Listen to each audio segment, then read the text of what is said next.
What's up, everyone? This is DyanaRozay. Welcome to my channel. I have a commentary and recap for Love and Marriage Huntsville Season 1, Episode 2. I dropped Episode 1 on Saturday, so if you missed it, check it out. The link is pinned in the comment section.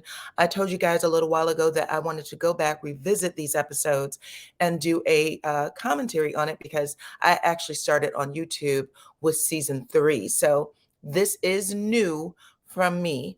Also, I just wanted to see if I missed anything. There's so much controversy around who did what to who. We're just really divided about it. I wanted to see, do I feel the same way? So far, yes. However, there is a lot of subtleties and nuances that has continued through season after season that I didn't think about. Like I said, I just simply missed, to be honest. Like, for instance, what happened in episode 2. Toward the end of the episode, Melody pleads with Martel, please stop going to the gym so late, change going to the gym. Y'all remember she has a whole conversation in season 1 where she's like, you went to the gym? Why did it take you 2 hours or 3 hours to go to the gym? And he was like, well, it takes me 45 minutes to get there. And then I run, that's 30 minutes. And like, he really was doing a lot of craziness, right? And then if y'all don't remember, season 3 reunion, Carlos King said, Martel, we were on a whole pandemic. People didn't know what this was. They were afraid for their life. Why were you stepping out the house in the middle of the pandemic when you have this newborn baby at home? And Martel said, I was going to the gym. And he said, what gym was open? And he said, my gym. Well, Melody pleads with him at the end of this episode, don't go to the gym as late as you're going. And he said, I can't do that. I'm going to get fat if I don't go to the gym. And it's just stuff like that that is wild to me. But it's also just, I mean, you can't believe how this person has carried this mess all the way through and how people say he's a good guy. You know what I'm saying? Because it's like, y'all don't see how methodical that is. But anyways, what else happened that I thought was interesting in this episode? I could just tell you the review. But there's a place where Melody and Martel are having a serious conversation about what they should share with the Scotts. And Melody said, listen, this is how we talk. And if I want to talk to our friends, baby, she used air quotes around friends. And wow, I don't know how I missed that either. I'm going to talk to you more about that when I give you guys the review. Of course, there's so many things that has been shared by the cast on lives or in interviews. One of the things that kept popping up for me is how Destiny said that she was the only trained actress on the show. And that really did feel like a slight toward the star of the show.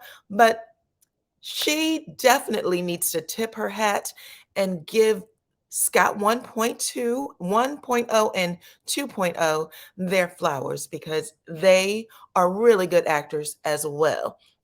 Chef's kiss. The fact that they like adamantly denied, vehemently denied that they knew Martel was cheating for years before they let the cat out the bag. Some of the things that they do in these scenes where they, especially Maurice, keep your eye on Maurice, how he really shows out when anything comes up about Martel.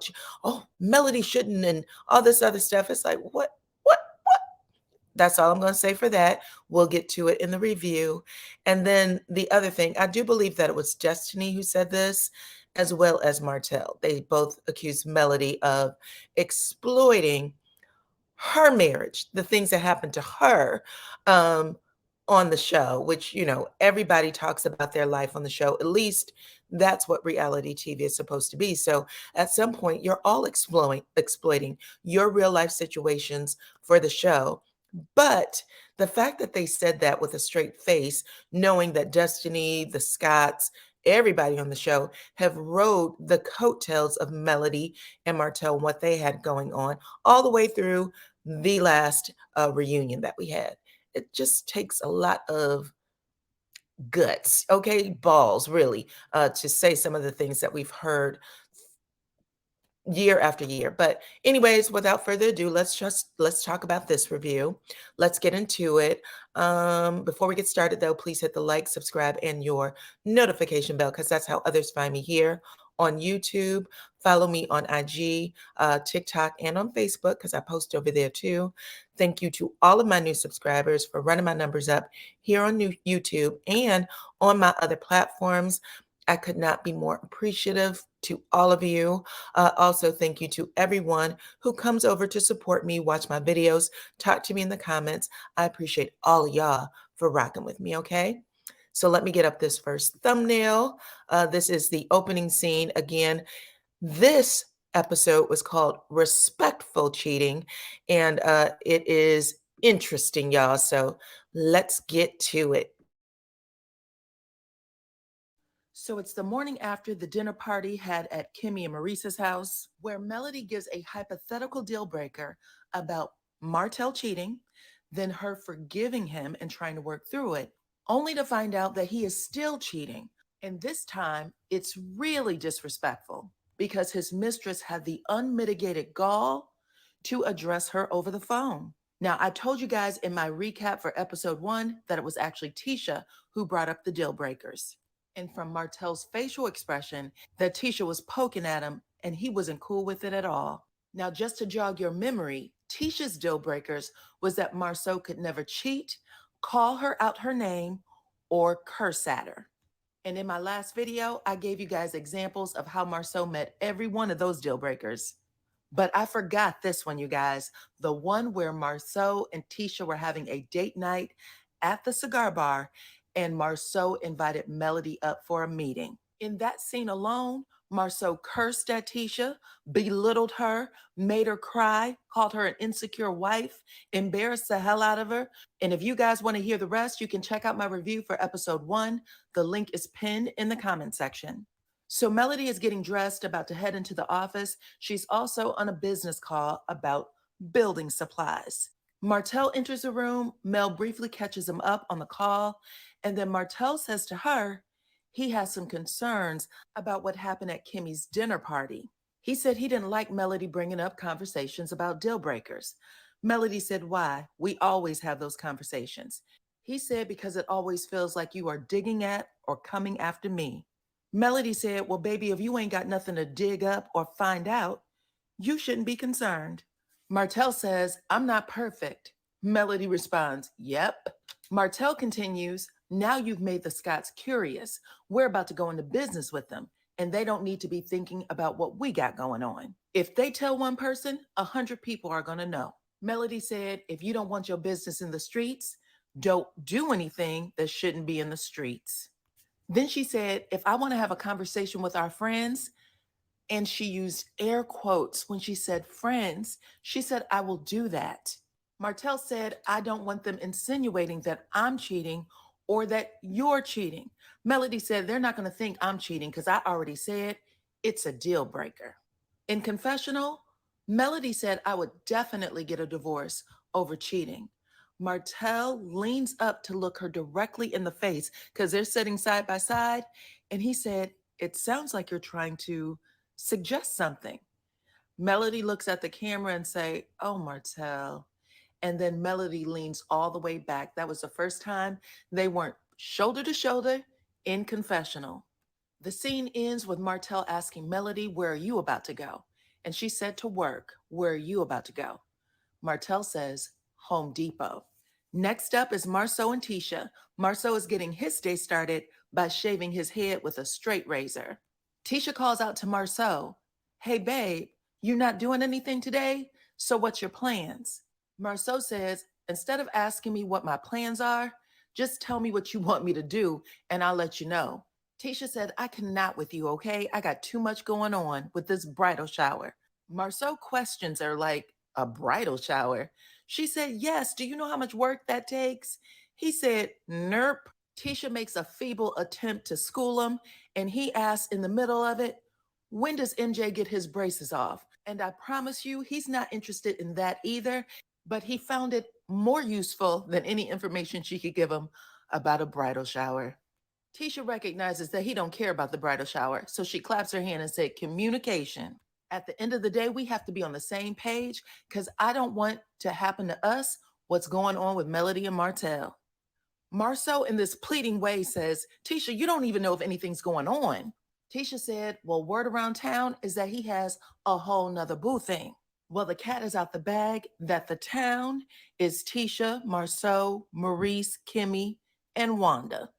But Tisha said, Huntsville is small, which is wild because just last episode, Marsau made it seem like Tisha wasn't allowed out the house.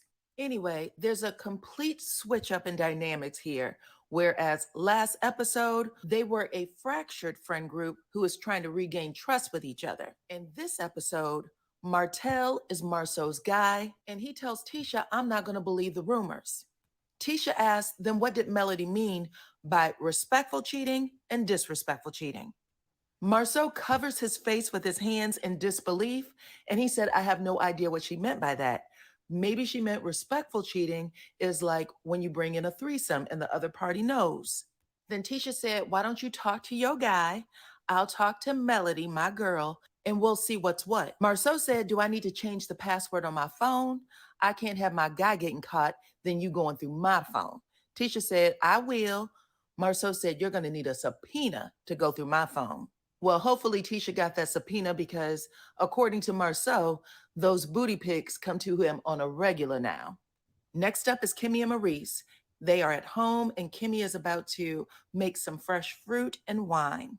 Of course, they're talking about the dinner party and Melody's big reveal that Martel could possibly be cheating. Then Kimmy said, there are rumors that Martel is cheating on Mel, but it hasn't been confirmed. Then she asked Maurice, has he come to you and said anything?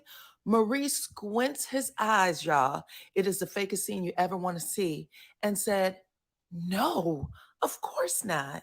In confessional, Maurice says that he believed Martel was embarrassed, bringing it up in front of all of them. Kimmy is sitting right beside him, nodding her head like they empathize with Martel. When just last episode, Maurice, Kimmy, Marsau, Tisha were all taking slick little jabs at the fact that they were having problems in their marriage. So if you did hear the rumor, which we all now know that you knew, you would have been a little more sensitive instead of taking joy in the fact that they were having problems. Maurice tells Kimmy that he sides with Martel and Melody should have never brought it up. Kimmy tells Maurice that Melody's response was very normal for a woman and she's working through it the best way she can. Maurice responds, public embarrassment is not the right way to cheat, which if there is a rumor around town, wouldn't that mean that Martel embarrassed Melody? But that's not how he meant it. He meant that Melody was embarrassing Martel by bringing it up to the friend group.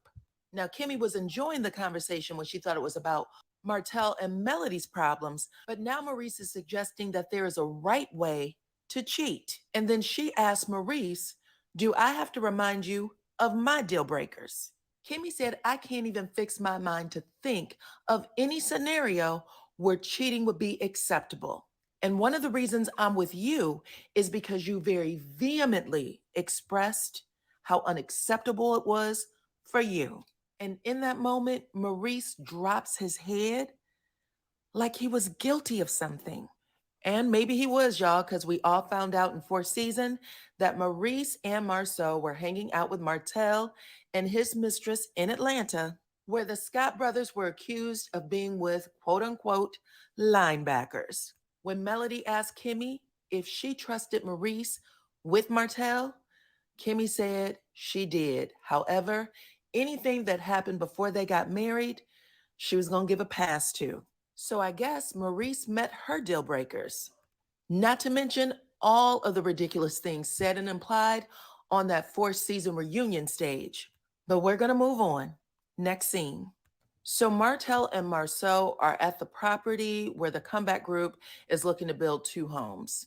They're actually clearing the trees off the lot and waiting on Martel's good friend Andrea, who's an architect, to go over the designs. Martel actually said that it's his connects that's going to get them the best deal for the comeback group. And you guys, I am not kidding, but the camera catches a facial expression from Marsau that is looking at Andrea like, how good of a friend are you? Anyway, when they wrap up with Andrea and she goes, Marsau tries to have a one-on-one or a heart-to-heart with Martel. He asked him how solid him and Melody were after last night. Martel said, "We're good. We had some problems, but everything is okay now." Marsau says, "Is everything going to be good with Holt and Holt? Because I don't want to do business with just one Holt." Martel assures him that everything is great, and then he leaves the site. Then Marsau calls his brother Maurice to brief him on everything that went down, and that's how that scene ends. Then we have Kimmy's bridal shower. Tisha actually threw Kimmy a bridal shower. In her confessional, she says that all of the family and friends that are important to Kimmy are going to be there. There was an empty seat and a nameplate for Melody, however. Kimmy said that she had Melody on the list and she expected her to be there. And she even appeared a little bit slighted when Tisha told her that she did RSVP, but failed to call to say she couldn't make it. Anyway, we find out later that Tisha pulled a Sheree and pulled Melody off the guest list. If y'all remember, Sheree did the exact same thing to Nene first season of RHOA. Either way, Kimmy seemed to enjoy her party. She said she felt like Beyonce when she walked in because all her family and friends were screaming for her. And she has this beautiful heart-to-heart with her mother where she thanks her for everything that she's done for her and her sister. Next up is Martel, Maurice, and Marsau. For whatever reason, Marsau wants to again rehash Martel's cheating. Marsau claims he wants to make sure that their business dealings are solid. And in order to do that, he needs all the details from the day it started to the day it ended and everything in between. Martel said that it ended well over a year and some change ago, that Melody is fine, that Melody even talked to the woman. And for some reason, this story had Maurice acting like a high schooler. He was, ooh, oh my God, no, all of those things, right? Maurice is supposed to be the older brother, married and divorced before. And the reason he allegedly divorced his first wife is because she cheated. But his energy here is really immature, whereas Marsau is just sitting there listening. Anyway, Martel tells the entire story about his mother-in-law being at the house, the woman calling his phone, Melody picking up, and how he came clean after all of that, and they are on the right track now. Except for the fact that there are people in town who's bringing up what he claimed were old details, but they weren't, and making Melody feel insecure. Marsau jokes that if anything like that ever happened to him, he would have to move. Then Marsau asks what caused the breakdown in the first place, and Martel says Melody was working all the time. Marsau said, "Never preach 50-50 relationships to me again, bro." In confessional, Martel blamed the infidelity on Melody not being available to him, not picking up her phone, not cooking, and not having sex. He said he made a mistake and they've worked it out, and that's how that scene ends. Then we have Melody visit Martel's mom, Miss Marlene. Now, what Melody is saying in this scene is the exact opposite from what Martel was saying in his confessional and what he was saying to the Scotts. On her drive to her mother-in-law's house, Melody said, "I think my marriage is over." And when she got to her mother-in-law, she said that she was afraid to share what was really going on between her and Martel. But she did end up letting her know that she didn't trust Martel right now and that his behaviors and his actions weren't matching the words that were coming out of his mouth. Miss Marlene asked for an example, and Melody said, "The other day he told me he was going to Home Depot, but he was dressed like he was going to the club." Miss Marlene said, "Honey, ain't that what you like?" Melody said, "That's what other women like too." Miss Marlene said, "Well, a man's gonna be a man, baby, and ain't nothing you can do about that." What the Then Melody asked, "Would you stay with a man you can't trust?" And Miss Marlene said, "No, but that's me. You got to do what you got to do." Last scene, Melody is back at home following her visit with Martel's mom. She joins Martel and the kids in the backyard. The kids go off to play and let mommy and daddy talk. And Melody tells Martel that she spoke with his mother and let him know that she still has a lot of doubts and she just doesn't trust him 100%. Martel said, "Well, you and I can talk about that though. Like, we've already talked about it." Melody said, "I know, but I'm just not there." Martel said, "What can I do? Like, what's going on?" She said, "Well, like the other day when you got all dressed up to go to Home Depot." Martel said, "Well, sweetie, you could have went with me." Melody said, I don't want to go everywhere with you, Martel. I want to trust that you're going where you say you're going to go. Then Mel asked him if he could make some changes, like stop going to the gym at night. Then he said, I have a solution. When I go to the gym at night, you can get a babysitter and come with me because limiting him is not the answer. Now, Melody knows he's full of shit right here. And she said, okay, because you don't want to be limited. And he said, why should I be? And Mel said, okay. But she said it in the way one would do when they know what's really up. In other words, she knows he's lying. Then Martell said, I got something for you. He gets up off the swing and goes off camera to get her a bouquet of flowers and a love note that he wrote for her. He said to her that I know you always tell me the way to your heart is through flowers and cards, but I wanted to give you a handwritten note. He reads the note and it's all about how much he loves her and want to regain her trust. And Melody's face is full of doubt. In confessional, Melody said, I've heard all this before. We'll see if his actions match his words. And then they walk toward the house with their arms wrapped around each other's waist. Martell says, be nice to your husband. And Melody said, be nice to your wife. And that's how the show ends. You guys let me know what y'all think in the comments. Please like the video, subscribe to my channel, hit your notification bell, and I will check you all on the next one.